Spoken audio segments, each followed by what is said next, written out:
There's 5 things to consider when you're going to set up a consequence for your children, whether they're positive consequences, rewards for a good behavior, or negative consequences, which is going to be a penalty for a bad behavior. And the first thing there is that the consequence has to be important to the child.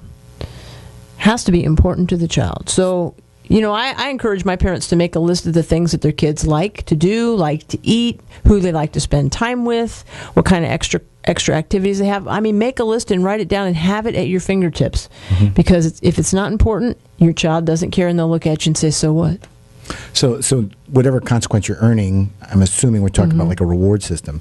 So the idea that you're going to set up a system that's something that they look forward to, something that they've previously enjoyed, something, for instance, fishing if you like to go fishing, or laser tag if you like to go laser tag. Right. That'd be a big event in my mind, but 30 minutes on TV or 10 minutes on the phone, or I get to text, or I get to I get to play with my favorite toys or my dolls, or anything that your child likes, but it needs to be important to them.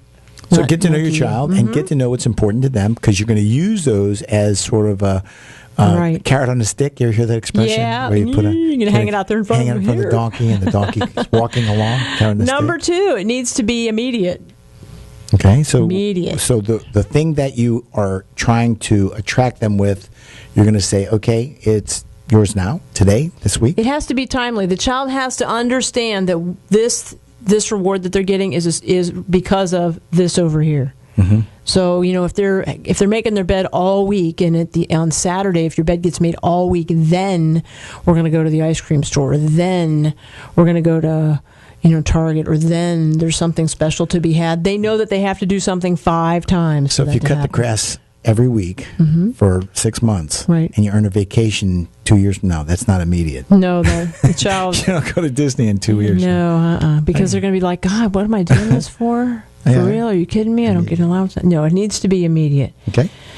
Number 3, you need to be aware of the frequency.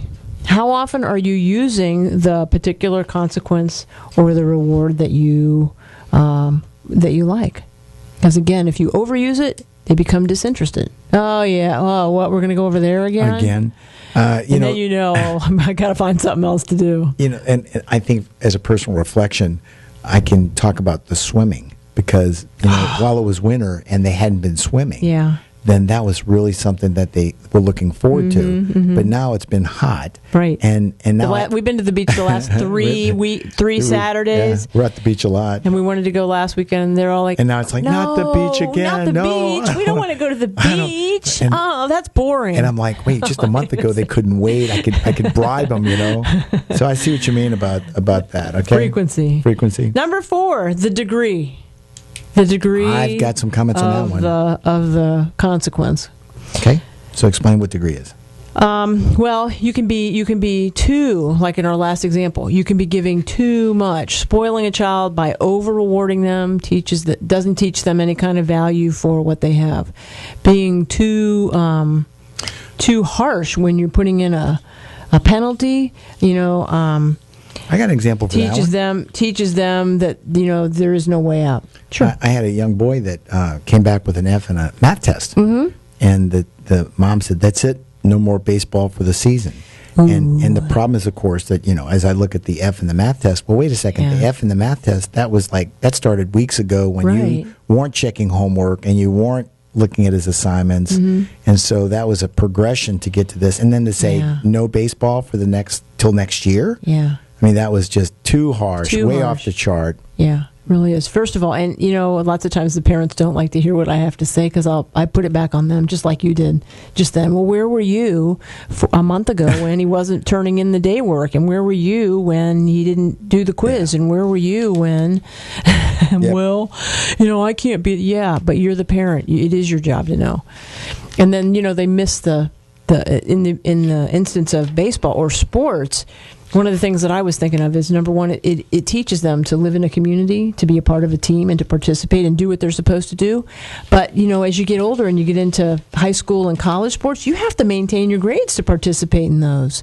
So if you have a little guy in, t-ball or pee-wee baseball or whatever, you can get that coach involved. Hey, I need you to know, he's not doing all of his schoolwork. And I found that to be true. Will you weigh in on this too? With our son, yeah. When I talk to the coach, and the coach will reinforce to my son who's trying to run track for the first time to say, hey, Tyler, these grades, man, you got to get them up. And in fact, interesting, the coach would talk to the teacher to develop a dialogue about how are my track boys doing? How are they doing to get a report? And I think that's incredible. Absolutely. And you got one more that you're going to do. And for then this? number 5, it's this contingency thing.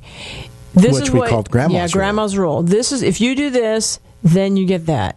If you haven't done this, then you don't get that. Or the other way to look at that, when you talk about, instead of being negative with kids, you will get this when this is done. So I don't have to be negative. It doesn't have to be, you're not doing it because. It can be, you can watch television for 30 minutes as soon as your bed is made, or as soon as your dish is in the sink, or as soon as the task that I gave you to do is done. So it's up to you when that can happen.